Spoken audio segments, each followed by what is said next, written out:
Hello dosto, welcome to my channel SLT Learning. And since couple of days I'm getting too much request from mainly for the fresher candidates, like they are struggling with their interviews, like they have not proper knowledge after even taking a training from the institute, right? Because most of the training institute, like they will focus on the concept learning and all those things, but they will not take a mock interview or prepare you for the how to crack the interview. So I have started already like the interview playlist. Like I have already prepared the video, like how you can introduce yourself, how you can explain your project.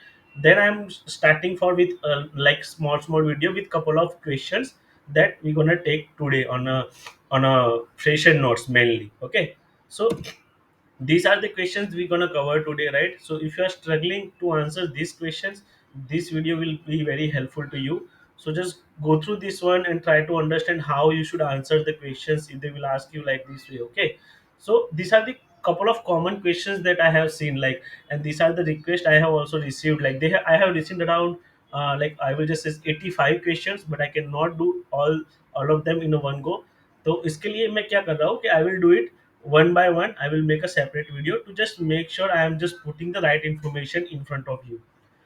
So let's we go with the first question. Okay, so what is a black box and white box testing? So do not think like this is just the documentation part I'm just putting on your screen, but I will also show you what is black box and white box testing, right?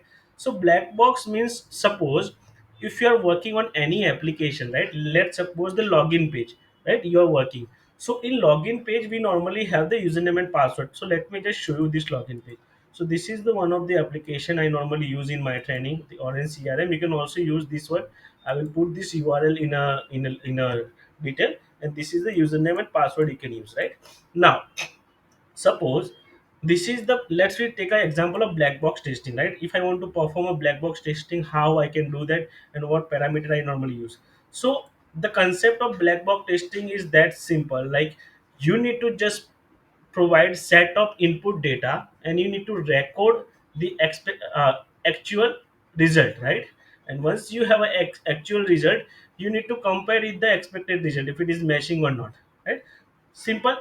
आपको क्या करना है कि जैसे आपको जैसा black box testing में क्या होता है कि आपको ज़्यादा लॉजिक नहीं चलाना होता है, राइट? आपको सिंपल सेट ऑफ डेटा होता है, like positive data, negative kind of data, and आप उसको डेटा को डालते हो और उसका रिजल्ट मेजर करते हो कि भाई क्या आ रहा है, लॉगिन करने दे रहा है कि नहीं करने दे रहा है। ये सिंपल एग्जांपल है। You got my point? तो जैसे मैंने ऑलरेडी मेरी जो ट्रेनिंग की जो सीरीज है, मैनुअल टेस्टिंग सीरीज, इसमें मैंने डिटेल में इसको समझाया है, बट मैं आपको यहाँ पे एक बार और समझाता हूँ। जैसे मान लो कि यहाँ पे यूजर नेम एंड पासवर्ड दो फील्ड है, राइट? और मुझे इसका ब्लैक बॉक्स टेस्टिंग करना है, तो मैं कैसे करूँगा कि जैसे मेरे पास डेटा होना चाहिए, किस चीज़ का होना चाहिए? यूजर नेम एंड पासवर्ड का डेटा होना चाहिए, राइट? अगर मैं कॉम्बिनेशन ढूंढने जाऊंगा तो मुझे टोटली 4-5 कॉम्बिनेशन मिल जाएंगे, जैसे इनवैलिड, इनवैलिड और वैलिड का। और यहाँ पे भी मैं इनवैलिड, और मैं इसको इसी तरह पे लिखता हूँ, वेट। जैसे मैंने यहाँ पे मान लो कि मैंने यहाँ पे लिखा यूजर नेम, राइट? और यहाँ पे मैं दूसरा लिख रहा हूँ कि पासवर्ड। तो ये मैं मेरा ब्लैक बॉक्स टेस्टिंग का आपको सिंपल फंडा बता रहा हूँ, जहाँ पे हमको जस्ट मेक श्योर करना है कि हम इनपुट डेटा डाल रहे हैं और उसके बेस पे हमको क्या एक्सपेक्टेड आउटकम मिल रहा है। Okay, that's it. We need to only focus on those part. Okay, तो जैसे मान लो मैंने वैलिड यूजर नेम और वैलिड पासवर्ड डाला, तो क्या होना चाहिए कि मुझे लॉगिन करने देना चाहिए। देन मेरा यूजर नेम भी वैलिड है, लेकिन पासवर्ड इनवैलिड है। तो क्या आएगा? मुझे एरर मैसेज आएगा, राइट? कि भाई your user name and password is incorrect. Then अभी मेरा ये यूजर नेम मैं इनवैलिड डाल रहा हूँ और पासवर्ड वैलिड डाल रहा हूँ, तो भी मुझे एरर मैसेज या वार्निंग मैसेज आएगा, राइट? कि योर क्रेडेंशियल इज रॉन्ग। अगर मैं दोनों इनवैलिड डाल रहा हूँ तो भी सेम आएगा। अभी ज़्यादातर हम लोग क्या करते हैं, जब हमको इंटरव्यू में ये क्वेश्चन पूछा जाता है कि can you tell me the test cases of login screen, right? हम यहाँ पे स्टक हो जाते हैं। हमको ये भी देखना है कि अगर मान लो कि मैं कुछ इनपुट नहीं दे रहा हूँ, ब्लैंक छोड़ रहा हूँ, तो क्या हो रहा है? सिस्टम मुझे क्या एरर दे रहा है, या एरर दे रहा है कि नहीं दे रहा है। You got my point? तो इस हिसाब से आप ब्लैक बॉक्स टेस्टिंग में सेट ऑफ डेटा बनाते हो, सेट ऑफ इनपुट्स बनाते हो, आप उसको अप्लाई करते हो आपकी एप्लीकेशन पे, और उसका जो भी रिस्पॉन्स होता है आप उसको रिकॉर्ड करते हो, राइट? यहाँ पे मैंने डाल के, जैसे मैंने ये डाला, इनवैलिड पे डाल रहा हूँ जैसे फॉर एग्जाम्पल, तो मैंने जैसे यहाँ पे क्लिक किया, देखो ये मुझे एरर मैसेज आ गया, राइट? Invalid credential. तो इस हिसाब से होता है ब्लैक बॉक्स टेस्टिंग का लॉजिक, राइट? डेफिनेशन आपको ऑलरेडी पता है और everything is available on Google, तो मैंने भी वहाँ से ही थोड़ा थोड़ा हेल्प लिया है। तो यहाँ पे अपना मेन एक्सपेक्ट है कि हम कंसेप्ट क्लियर करें। अभी मान लो ये ब्लैक बॉक्स टेस्टिंग की टेक्निक्स कौन सी है, राइट? तो इक्विवेलेंट पार्टीशन हो गया, बाउंड्री वैल्यू एनालिसिस हो गई, एरर गैसिंग हो गया। तो ये सब चीजें क्यों हम लोग ब्लैक बॉक्स टेस्टिंग की हम लोग टेक्निक्स कहते हैं? Because this techniques mainly depend on a test data, the test input. ये बात अगर आप ध्यान में रखोगे आपको इजीली ये बात समझ में आ जाएगी कि क्यों हम इसको ब्लैक बॉक्स की टेस्ट टेक्निक्स कहते हैं। बिकॉज यहाँ पे हम लोग मेनली क्या करते हैं, हम लोग यहाँ पे इक्विवेलेंट पार्टीशन में, बाउंड्री वैल्यू एनालिसिस में हमारा जो टेस्ट डेटा होता है हम उसको उस हिसाब से प्रिपेयर करते हैं कि हम उसका एक्सपेक्टेड रिजल्ट जान पाए। ये हो गया ब्लैक बॉक्स टेस्टिंग, राइट? यहाँ पे आपको प्रोग्रामिंग की जरूरत नहीं है। If you are not like non technical person तो भी आप ब्लैक बॉक्स टेस्टिंग कर सकते हो। दूसरी जगह पे है व्हाइट बॉक्स टेस्टिंग, राइट? अभी यहाँ पे व्हाइट बॉक्स टेस्टिंग हम लोग कैसे करते हैं? तो व्हाइट बॉक्स टेस्टिंग मेनली हम लोग जब करते हैं, राइट, तो हमको इंटरनल जो लॉजिक होता है, एप्लीकेशन किस हिसाब से वर्क करेगी, उसका थोड़ा नॉलेज होना चाहिए। I will not just says कि आप पूरा डेवलपर की तरह सोचो, नहीं, लेकिन आपको थोड़ा if else condition, for loop मान लो, फिर जैसे कोई भी और कोई भी लूपिंग हो रहा है वहाँ पे स्क्रीन पे, कोई वैलिडेशन हो रहा है, उसका लॉजिक आपको पता होना चाहिए, राइट? तो उसके हिसाब से हम लोग करते हैं व्हाइट बॉक्स टेस्टिंग। तो यहाँ पे जैसे मैं मान लो कि एग्जांपल दूं तो स्टेटमेंट कवरेज, ब्रांच कवरेज और पाथ कवरेज यहाँ पे हो गया। यानी कि आपका जो प्रोग्रामिंग का जो कोड है वो लाइन बाय लाइन कैसे जा रहा है, राइट? अभी मैं आपको पूरा प्रोग्रामिंग का डिटेल में नहीं दिखा रहा हूँ बिकॉज वो चीज़ मैंने ऑलरेडी मेरे मैनुअल टेस्टिंग प्लेलिस्ट में दिखाई है। बट मैं यहाँ पे आपको एक सिंपल सा लॉजिक समझा रहा हूँ। जैसे मान लो कि मुझे यही लॉगिन स्क्रीन का व्हाइट बॉक्स टेस्टिंग में जाना है तो मैं क्या करूँगा, राइट? तो सिंपल एक एग्जांपल है, राइट? मान लो कि जब आप user name and password enter करते हो, when you put user name and password and click on login button, तो वो क्लिक इवेंट पे क्या होता है, right? That is the white box testing. तो क्लिक इवेंट में क्या होगा कि कोड होगा जहां पे लिखा होगा if user name, and normal language में लिखता हूँ matching with database, right? Matching with database, अगर यूजर नेम है तो वो क्या करेगा, अभी जैसे अपने गूगल में और सब जगह पे हो गया है, पहले यूजर नेम वैलिडेट करेगा, फिर क्या करेगा, एक बार यूजर नेम उसको मिल गया देन वो करेगा if password matching with database,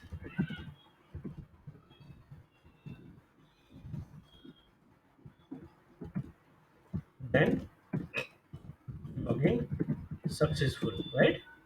ऐसा एक नॉर्मल होता है कि रीडायरेक्ट टू द, जैसे अपने यहाँ पे ऐसा भी लिख सकते हैं redirect to dashboard page, right? Redirect to dashboard page. तो हम लोग ऐसा भी एक डाल सकते हैं कि redirect to the dashboard page. ये हो गया।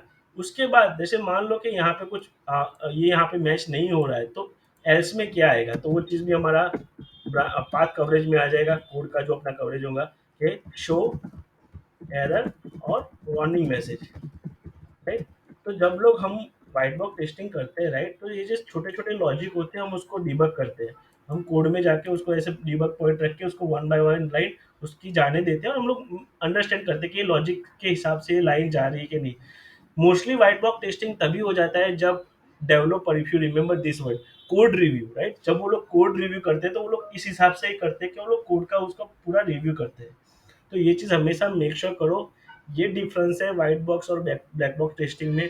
अगर आपको इंटरव्यू में ये क्वेश्चन पूछा जाए, आप उसका सिंपल आंसर ऐसे ही दो कि भाई ब्लैक बॉक्स टेस्टिंग क्यूए करता है, white box testing technical QA और डेवलपर कर सकता है।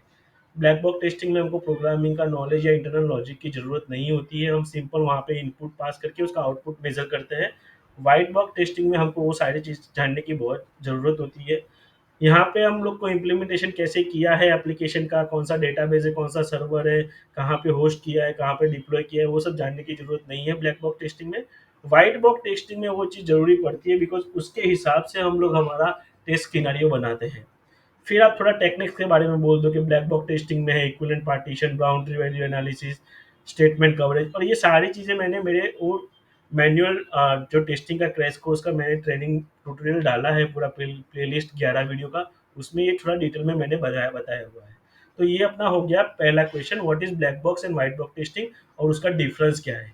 तो मेक श्योर करो आप उसको समझ गए हो और उस हिसाब से ही आप उसको आंसरिंग करो। ओके, नेक्स्ट क्वेश्चन मैं ले रहा हूँ कि what information you normally put when you raise a bug. तो अभी क्या जैसा होता है कि फ्रेशर जो होते हैं ना, वो ट्रेनिंग कहीं से ट्रेनिंग ली हुई होती है, और उनको जब ये क्वेश्चंस आता है तो वो लोग बौखला जाते हैं कि यार बग तो हमने कभी रेज ही नहीं किया, we never try to raise a bug, because उनको जो एप्लीकेशन दी जाती है वो भी एक ट्रेनिंग एप्लीकेशन होती है, जो वहाँ पे वो लोग ज़्यादा प्रैक्टिस नहीं करते हैं।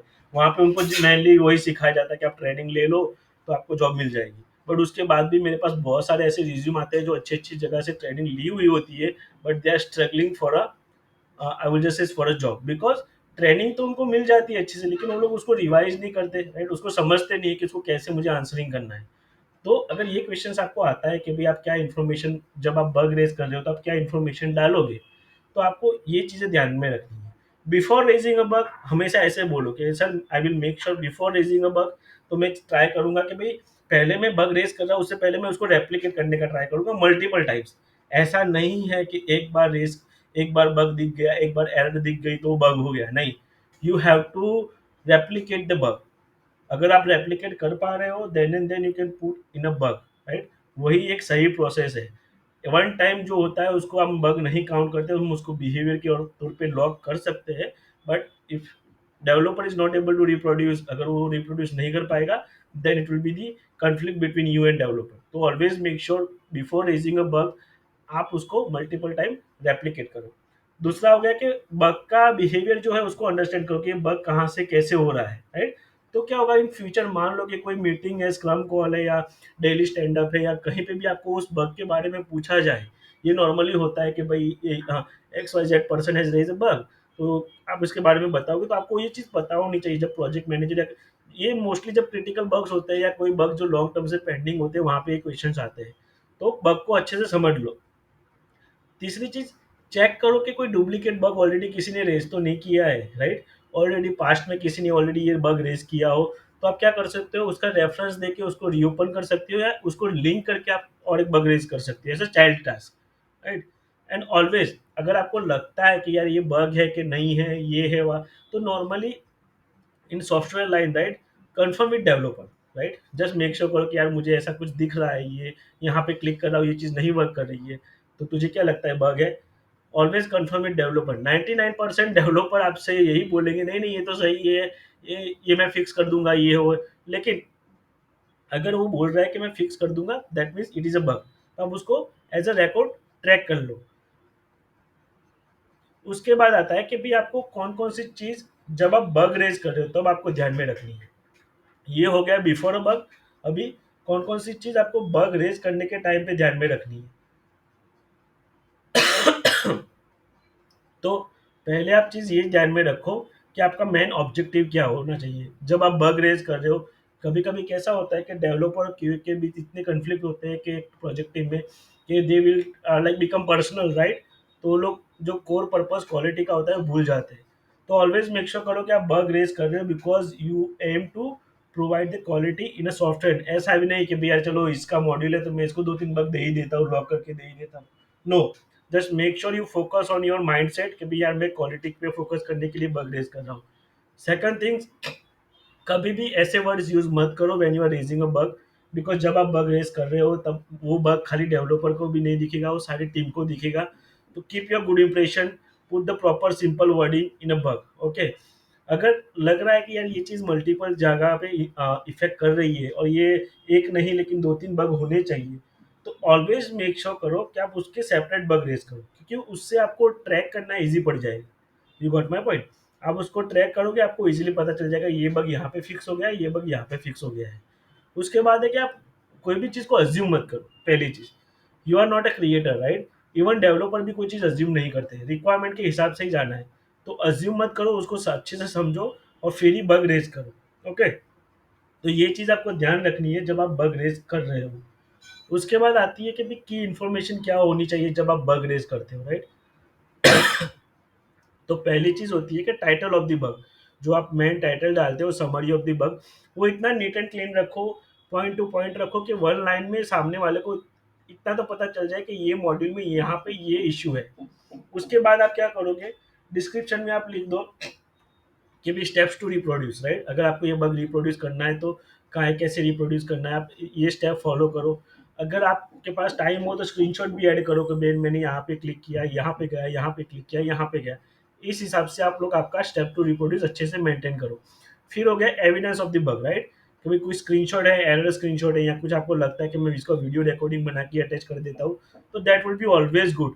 Keep the evidence with you, error screenshot और वीडियो रिकॉर्डिंग, बिकॉज इससे क्या होगा, अगर मान लो कि वो बग आगे जाता है और डेवलपर से रिप्रोड्यूस नहीं होता है, तो आप पे ऐसा ना चिल्लाए कि यार ये आप खामा खा बग रेज कर रहे हो, राइट? तो you can show them like this is the evidence and this is how it is happening, right? तो वीडियो रिकॉर्डिंग हो रहा है तो आई विल डेफिनेटली प्रीफर कि उसका वीडियो रिकॉर्डिंग रखो, या एरर स्क्रीनशॉट आप उसको लॉक कर दो। फिर आ गया वर्जन, आप कौन से आपकी एप्लीकेशन का कौन सा वर्जन पे ये बग आ रहा है, लाइक 10.1 में आ रहा है, 10.2 में आ रहा है, उस हिसाब से आप वर्जन मेंशन कर दो। फिर मॉड्यूल होता है, जैसे कोई एप्लीकेशन होती है, हेल्थ केयर एप्लीकेशन होती है, तो उसका पेशेंट मॉड्यूल हो गया, डॉक्टर मॉड्यूल हो गया, तो उस हिसाब से कौन से मॉड्यूल में ये बग आया है तो उसको आप असाइन करो मॉड्यूल। क्यों ये मॉड्यूल इतना जरूरी है, बिकॉज जब डेवलपर का जो हेड होगा, developer lead, right, he will filter the bug based on the module, और उसके हिसाब से वो डेवलपर को असाइन कर पाएगा। तो select the proper module on which module you are getting a bug. Okay. फिर आ गया कि कौन से प्लेटफॉर्म और ऑपरेटिंग सिस्टम में आपको ये बग फेस हुआ है। मान लो कि आपकी एप्लीकेशन लिनक्स और विंडोज बेस्ड एप्लीकेशन में आपको टेस्ट करना है, तो आप उस हिसाब से आपका ऑपरेटिंग सिस्टम या प्लेटफॉर्म डाल सकते हो। ओके। फिर आता है दो बहुत इंपॉर्टेंट चीज when you raise a bug, right, कि प्रायोरिटी एंड सीवियरिटी। प्रायोरिटी और सीवियरिटी के बारे में मैं अभी यही वीडियो में आपको डिटेल में बताऊंगा, लेकिन ये दोनों चीज इतनी जरूरी है कि जैसे मान लो कि बग का most of the things are depend on steps to reproduce, और प्रायोरिटी और सीवियरिटी। तो प्रायोरिटी क्या हो गई कि भाई डेवलपर को कितनी जल्दी ये बग रिजॉल्व करना है, और severity means what is the impact of this bug on a business for a customer. ये दो चीज आपको ध्यान में रखना है, ये चीज आपको definitely as a fresher level interview में आएगा ही आएगा, what is priority, what is severity. और यही वीडियो में लेटर ऑन मैं आपको उसको डिटेल में भी बताऊंगा। तो ऑलवेज मेक श्योर प्रायोरिटी और सीवियरिटी आप लॉक करो when you raise a bug. फिर आ गया एक नई चीज मैंने देखी है मेरे कपल ऑफ क्लाइंट्स के लिए, कि बग टाइप, राइट, कि भाई इंटरनल बग है, यानी कि इंटरनल क्यूए ने फाइंड आउट किया है, या एक्सटर्नल मीन्स क्लाइंट ने रेज किया था सपोर्ट के टिकट के, और सपोर्ट वालों ने हमको दिया था कि भाई दिस इज अ बग। तो ये दो चीज हम लोग नॉर्मली देखते हैं कि अभी के प्रोजेक्ट में आ गई है, because team wants to know कि उनकी क्यूए की टीम कितने बग रेज करती है और कितने बग क्लाइंट उनको हाईलाइट करता है। तो इसके लिए ये बग टाइप आप मोस्टली अभी अभी के जो प्रोजेक्ट होते हैं उसमें से देखोगे कि बग टाइप इंटरनल है, एक्सटर्नल है, कैसे है। तो ये चीज आपको ध्यान रखनी है when you raise a bug, guys. Okay.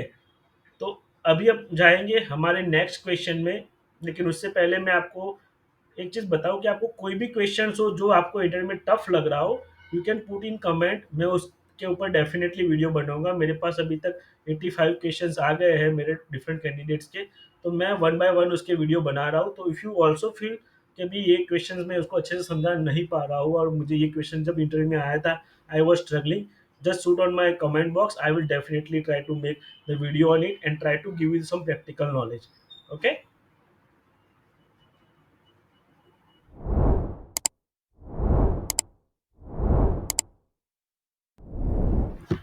Okay दोस्तों, तो इसी के साथ हम चलते हैं अपने नेक्स्ट क्वेश्चन में, जो है कि what is the role of tester in agile methodology, right? अभी क्या है कि most of the company agile में ही काम करती है, right, and you all know कि भी एजाइल में कैसा होता है, स्प्रिंट होता है। स्प्रिंट बोले तो हम लोग उसको कह सकते हैं कि there is a, I will just say the small target, I will just in my word, right, small target for a team to achieve like for 2 week or 3 week, right? It's depend on your project size and the company culture. Most of the company will have a sprint of 2 to 3 weeks, right? So उसमें वो लोग क्या करते हैं, they will decide certain task, right, कि भाई इतना user stories और इतने बग हमको अचीव करने हैं and we need to deliver it to the client, right? तो वो स्प्रिंट प्लानिंग करते हैं। जब स्प्रिंट प्लानिंग होती है तो उसके लिए मैं एक सेपरेट एजाइल मेथोडोलॉजी में मेरा एक वीडियो है ही, तब उसको रिफर करो। लेकिन मैं आपको एक छोटा सा ब्रीफ देता हूँ कि स्प्रिंट प्लानिंग में मोस्टली पूरी प्रोजेक्ट टीम रहती है, क्यूए, डेवलपर, बीए, और सारे लोग रहते हैं वहाँ पे। वो लोग प्लानिंग करते हैं कि भाई ये चीज़ हमको अचीव करनी है, ये टास्क है, ये बग है, तो इसमें कितना टाइम लगेगा, क्यूए का कितना टाइम लगेगा। तो उस हिसाब से वो लोग पूरा स्प्रिंट उसका प्लान करते हैं कि भाई हमको 2 weeks में इतना अचीव करना है। और वो sprint I would just say कि भाई ऑनलाइन है कि नहीं, कि वो अप टू द टाइमलाइन है कि नहीं, उसके लिए होता है डेली स्टैंड अप। तो आपको पता होगा भाई डेली स्टैंड अप क्या होता है, कि डेली स्टैंड अप में लोग मोस्टली लोग क्या करते हैं कि भाई वो लोग मेक श्योर करते हैं कि यार भाई हम लोग क्या काम कर रहे हैं, यानी डेली स्टैंड अप में मेनली तीन तीन चीज़ होती है कि भाई what you have done today, right, sorry what you have done yesterday, आज आप क्या करने वाले हो, कल आपने क्या किया, और आपने जो टास्क आप कर रहे हो उसमें आपको कोई चैलेंज है कि नहीं। ये तीन चीज़ मेनली डेली स्टैंड अप में हम लोग डिस्कस करते हैं कि भाई what I have done yesterday, ये मैंने कल किया था, आज का मेरा प्लान ये है, this is what I am planning to do today, और दिस इज द चैलेंज, मुझे मेरे काम में ये यहाँ पे एक्सेस नहीं मिल रहा है, यहाँ पे सर्वर का इशू ये है, एक्स वाई जेड, ये बंदा मुझे रिस्पॉन्स नहीं दे रहा है, यहाँ से मुझे रिक्वायरमेंट नहीं आ रही। तो ये सारी चीज़ें हम लोग डेली स्टैंड अप में डिस्कस करते हैं with in team. Retrospective meeting में क्या होता है कि at the end of the sprint हम लोग ये मीटिंग करते हैं, तो उसमें हम लोग मेनली ये चीज़ डिस्कस करते हैं कि भाई ये स्प्रिंट में क्या अच्छा रहा, क्या बुरा हुआ, क्या सीखने को मिला, who did the best in the sprint, something like that way, as a part of the learning lesson। तो sprint planning, daily stand up और रेट्रोस्पेक्टिव मीटिंग ये बहुत जरूरी है, mostly eight a fresher level, और आपने अगर खाली ट्रेनिंग ली है तो ये चीज़ आपसे एक्सपेक्ट नहीं की जाएगी, but I am sharing this information because I have use the word agile over here. उसके बाद टेस्टर नॉर्मली क्या करते हैं, क्योंकि हम लोग रिक्वायरमेंट एनालिसिस करते हैं, राइट, हम लोग यूजर स्टोरीज को गो थ्रू करते हैं, रिक्वायरमेंट समझते हैं, बेस्ड ऑन द रिक्वायरमेंट हम लोग क्या करते हैं कि भाई हम उसके टेस्ट किनारियो बनाते हैं, फिर हम लोग टेस्ट किनारे के हिसाब से हम लोग test plan, sorry test cases बनाते हैं, और जो टेस्ट केसेस हमने बनाए उसके लिए हम लोग टेस्ट डेटा प्रिपेयर करते हैं, राइट। तो ये सारी चीज़ें, ये डे टू डे चीज़ें मैंने यहाँ पे डॉक्यूमेंट ऑलरेडी की हुई है, आप इसको एक बार गो थ्रू करो, आप ब्लॉक डिफेक्ट लॉक करते हो, उसको ट्रैक करते हो, राइट। तो ये सारी चीज़ें आप करते हो as a part of your role in agile methodology, okay.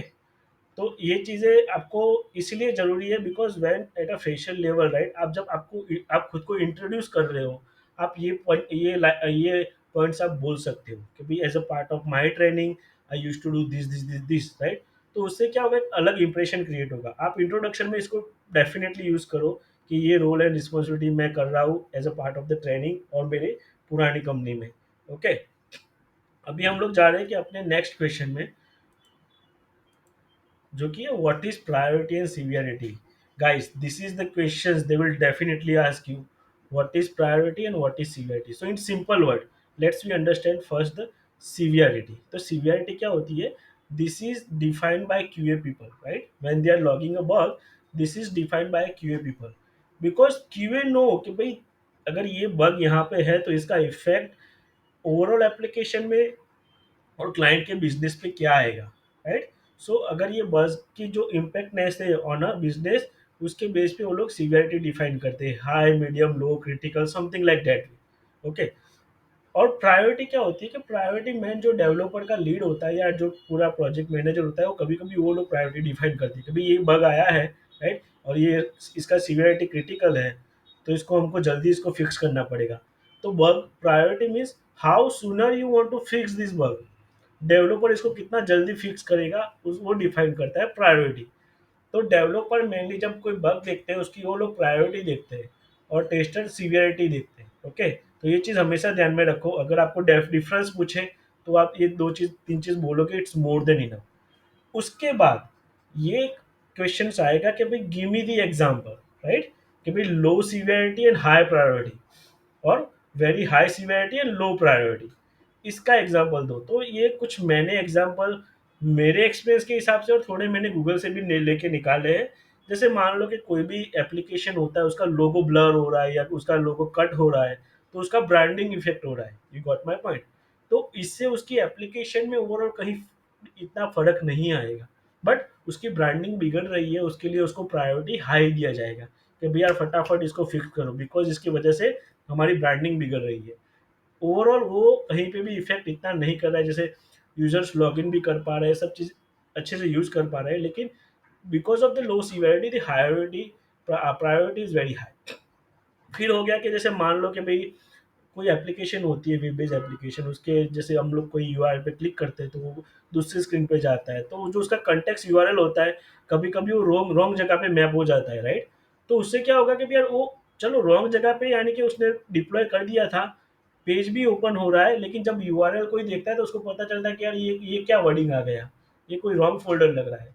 तो ऐसी जगह पे भी एप्लीकेशन तो काम कर रही है, लेकिन उससे क्या होगा कि यार एक इंप्रेशन डाउन हो रही है कि यार ये कौन सा, जैसे ये हेल्थ केयर का एप्लीकेशन है तो ये ई कॉमर्स का वर्डिंग क्यों आ गया।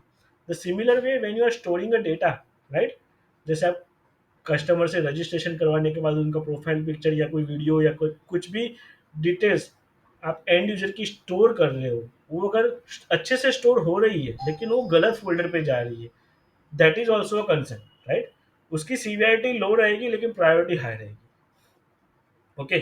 जैसे एक और एग्जांपल है कि पेमेंट ऑप्शन में कैश ऑन डिलीवरी नहीं वर्क कर रहा है, राइट? तो सीवीआरटी लो है because even though cash on delivery work नहीं कर रहा है, but user can place the order by online payment. लेकिन मैं प्रायोरिटी हाई क्यों डाल रहा हूँ कि भाई उनको उसको जल्दी फिक्स करना है कि उनके maximum order cash on delivery से आते हैं, राइट? तो ये कुछ एग्जांपल है, आप आपके प्रोजेक्ट के हिसाब से भी दो तीन एग्जांपल रेडी रखो। ये आपको डेफिनेटली अगर इंटरव्यूअर एक्सपीरियंस है तो आपको ये चीज़ जरूर पूछेगा, नॉट ओनली द डेफिनेशन।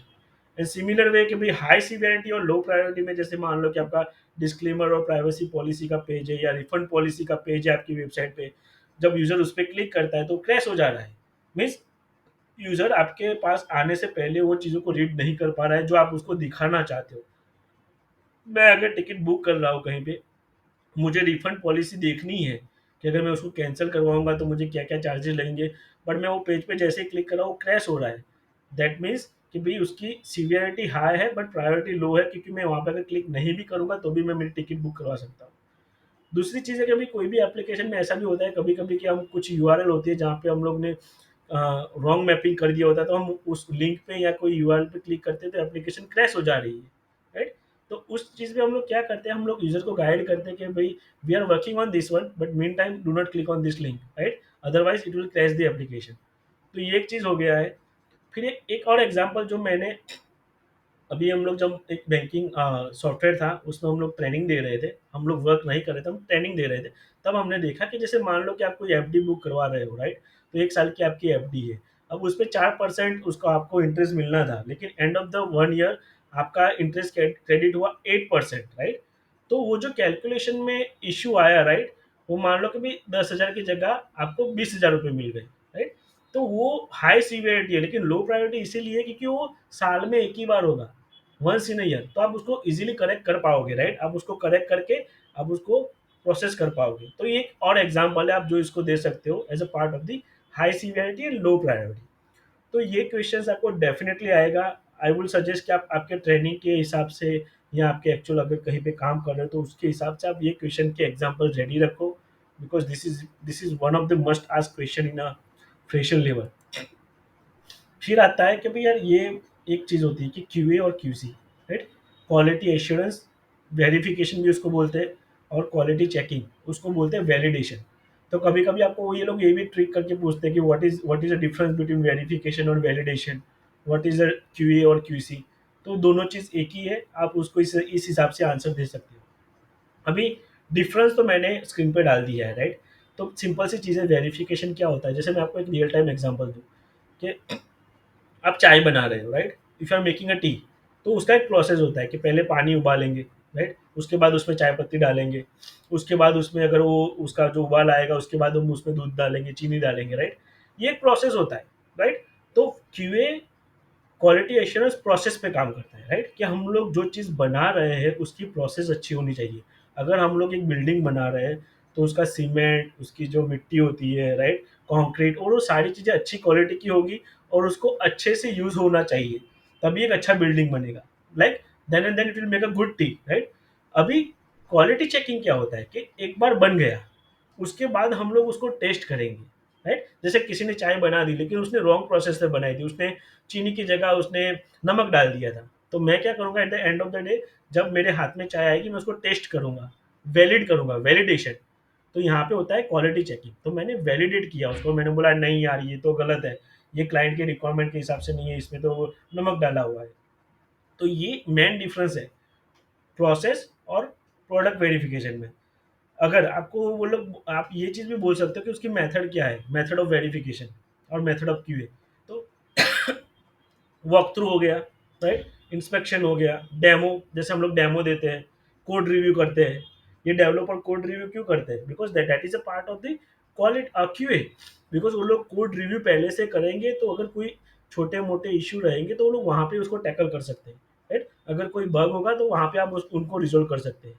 अगर आप कोई बंदा आपको वॉक थ्रू दे रहा है तो आप वहाँ पे आपको प्रोडक्ट समझा रहा है कि before going to the end client और बिफोर हम लोग यूएटी में जाए, हम लोग internal inspection, walk through, demo कर लेते हैं टू जस्ट मेक श्योर कि we are on a good point. Okay. And QC में क्या है मेथड, एक्चुअल टेस्टिंग, जो हम लोग एक्चुअल टेस्टिंग करते हैं उसको बोलते हैं QC, quality checking validation, right.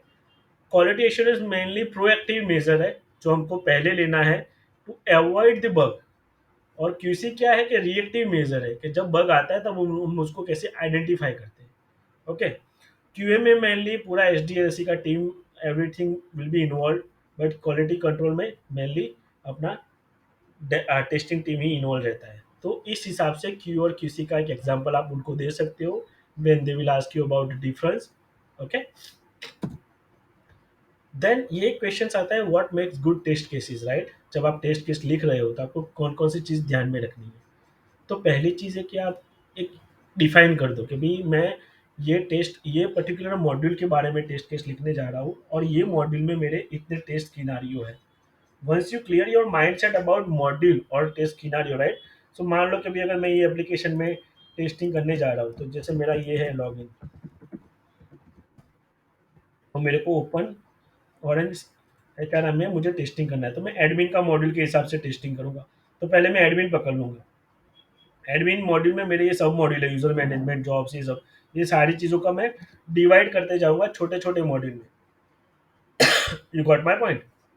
तो जब आप मॉड्यूल को सब मॉड्यूल फीचर वाइज डिवाइड करोगे, आपको उसी हिसाब से आपको आपको ये टेस्ट सिनेरियो आपके दिमाग में आएगी कि भाई यार ये इस हिसाब से मैं इसको डाल सकता हूँ।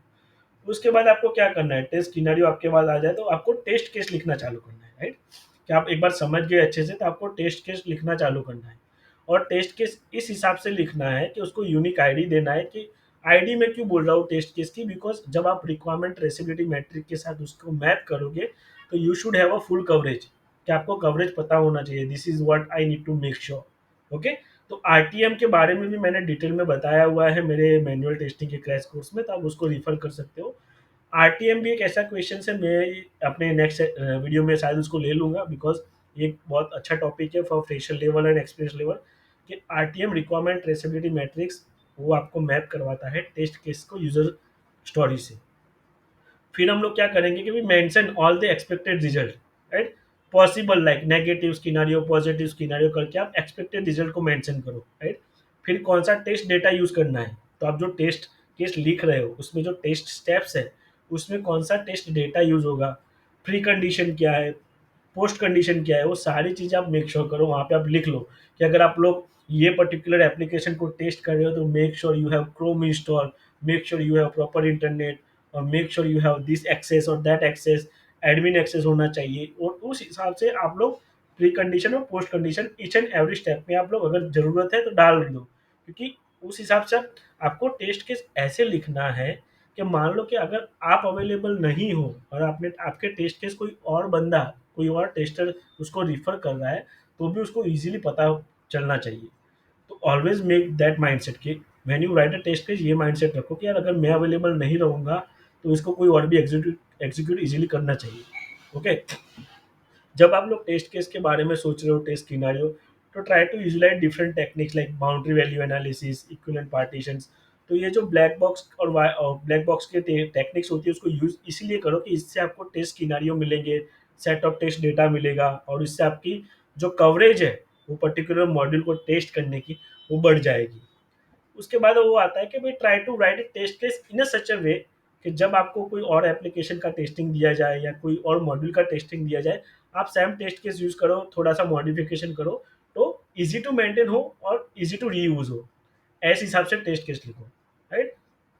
तो जैसे मेरे पास ये फॉर्मेट है मेरा, टेस्ट केस आईडी मैंने यहाँ पे डाल दी, उसका डिस्क्रिप्शन क्या है, लॉगिन फंक्शनलिटी, टेस्टर की कमेंट में यहाँ पे ट्रैक करवा रहा हूँ, टेस्टर का नाम, ये सब चीज़ें। प्री रिक्विजिट क्या होनी चाहिए, भी एक्सेस टू ब्राउजर होना चाहिए, मेरे टेस्ट डेटा क्या होंगे, राइट। यहाँ पे मैं ऐसे लिख रहा हूँ, स्टेप्स लिख रहा हूँ, टेस्ट सिनेरियो मैंने यहाँ पे लिख दिया, steps, description, expected result, actual result, ये मेरा फाइनल रिजल्ट है, पास फेल। और तो इस हिसाब से आप आपका टेस्ट केस लिखो। तो when they will ask you कि can you just write a test case, तो अगर आप इतना चीज़ लिखोगे ना, दे विल अंडरस्टैंड कि आपको पता है टेस्ट केस के बारे में। कभी कभी कोई जो बड़ी कंपनी होती है जो एडवांस लेवल का इंटरव्यू लेते हैं, राइट, तो वो लोग पूछेंगे आपको कि can you just share your screen and open Excel and write some format of test case. तो आप जस्ट मेक श्योर करो आपको ये कुछ-कुछ की पैरामीटर्स ऑफ टेस्ट केस पता होने चाहिए और आप उसके हिसाब से आपके टेस्ट केस को आप बना सकते हो। अगर आप यही चीज़ लिखोगे इतनी सा पार्ट तो भी मोर देन इनफ है। टेस्ट डेटा को थोड़ा इंक्लूड कर लेना, that will help you to gain the confidence from the interview. Okay, तो ये चीज़ आपको मेक श्योर करनी है when you want to raise a test case. Okay, चलो उसके बाद एक और क्वेश्चन आता है कि मान लो कि आपको कोई इंटरव्यूअर ने ऐसा पूछा कि भाई when you are working right and we assign you some new project so what you will do, right? As a fresher level mainly वो लोग पूछते हैं टू सी योर कॉन्फिडेंस कि भाई how you will start your new project if you assign independently. तो यहाँ पे आपको घबराना नहीं है, यहाँ पे मेन चीज़ आपको फोकस करनी है H T L C, software test life cycle. उसके हिसाब से आपको बोलना है, थोड़ा ट्रिकी करके बोलना है तो आपको ईज़ी पड़ेगा कि पहले मैं रिक्वायरमेंट एनालिसिस चालू कर दूँगा। I will collect all the requirement from SRS document, BRD document और एनी कोई फंक्शनल डॉक्यूमेंट और है तो मैं वहाँ पे उसको रीड करके अच्छे से रिक्वायरमेंट समझूँगा। मैं यूज़र स्टोरी को गो थ्रू करूँगा और वहाँ से रिक्वायरमेंट समझूँगा, राइट? फिर उसके बाद मैं क्या बोलूँगा, जब मुझे रिक्वायरमेंट समझ में आ गई, मैं मेरा प्लान बनाऊँगा कि मुझे कौन से टेस्ट सिनेरियो लेने हैं मॉड्यूल वाइज और ईच एंड एवरी मॉड्यूल से मुझे कैसा टेस्ट केस लिखना है। सारी चीज़ें एक साथ मत करो, do not think project as a project. Always project को डिफरेंट मॉड्यूल्स में डिवाइड करो, उसके डिफरेंट फीचर्स होते हैं उसको डिवाइड करो और उस हिसाब से आप टेस्टिंग करो। जो टेस्टिंग के लेवल होते हैं, unit testing, integration testing, system testing and unity testing, उस हिसाब से भी आप माइंडसेट रखो कि आप पहले module wise testing test cases लिखो, टेस्ट सिनेरियो सोचो और उसके बाद आप लोग उस पर वर्क करो। Once my test case is ready right, मैं क्या करूँगा, भैया मेरे टेस्ट केस तो मैंने बना दिए, लेकिन मैंने बनाया इसलिए सही हो गया ऐसा नहीं है। I will get it reviewed by other QA, जो सीनियर होगा या मेरे साथ काम करता होगा उससे मैं रिव्यू करवाऊंगा। और I will also review with the business analyst person, right? मैंने जो रिसेंटली प्रोजेक्ट पे काम किया था, राइट, वहाँ पे हम लोग बीए से ये अपने टेस्ट केस रिव्यू करवाते थे। उसका एक रीज़न ये होता है क्योंकि BA the person is mainly connected with the customer on day to day basis. तो उसको कस्टमर का माइंडसेट पता है कि भी कौन सी चीज़ वैलिडेट करनी है, क्या चीज़ उसको चाहिए, क्या चीज़ नहीं चाहिए। तो बीए आपको यहाँ पे बहुत हेल्प करेगा when you want to review your test case. एक बार टेस्ट केस रिव्यू हो गया, they says okay it's look good, तो आप क्या करो, टेस्ट डेटा प्रिपेयर करना चालू कर दो। बिकॉज जब एप्लीकेशन आएगी तब आपके पास शायद टाइम नहीं रहेगा टेस्ट डेटा बनाने के लिए। start preparing your test data, collecting your test data, right? Different scenario, different positive negative testing के लिए।